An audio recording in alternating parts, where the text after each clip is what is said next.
Romanos, capítulo 7. Analogía tomada del matrimonio. ¿Acaso ignoráis, hermanos, hablo con los que conocen de leyes, que la ley se enseñorea del hombre entre tanto que éste vive?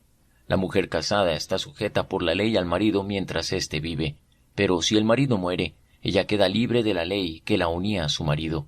Así que, si en vida del marido se une a otro hombre, será llamada adúltera, pero si su marido muere, es libre de esa ley, de tal manera que si se une a otro marido, no será adúltera.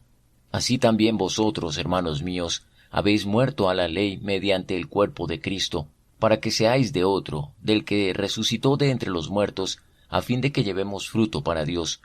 Mientras vivíamos en la carne, las pasiones pecaminosas, estimuladas por la ley, obraban en nuestros miembros llevando fruto para muerte.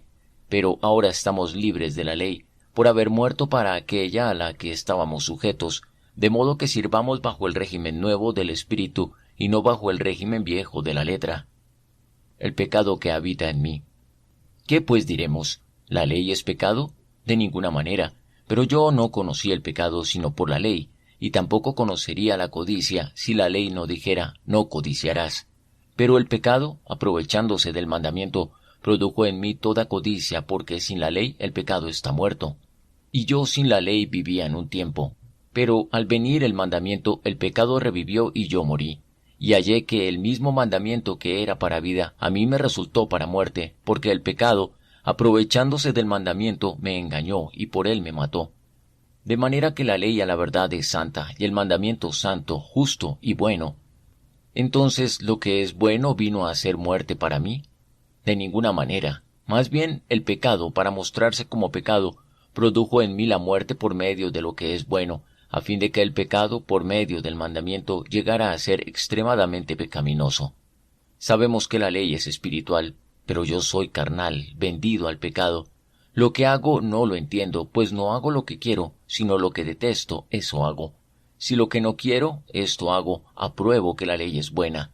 De manera que ya no soy yo quien hace aquello, sino el pecado que está en mí. Y yo sé que en mí, esto es, en mi carne, no habita el bien, porque el querer el bien está en mí, pero no el hacerlo. No hago el bien que quiero, sino el mal que no quiero, eso hago. Y si hago lo que no quiero, ya no lo hago yo, sino el pecado que está en mí.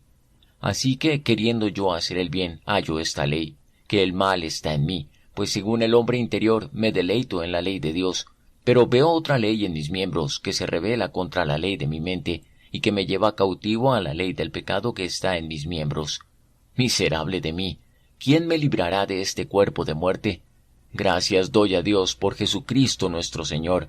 Así que yo mismo con la mente sirvo a la ley de Dios, pero con la carne a la ley del pecado.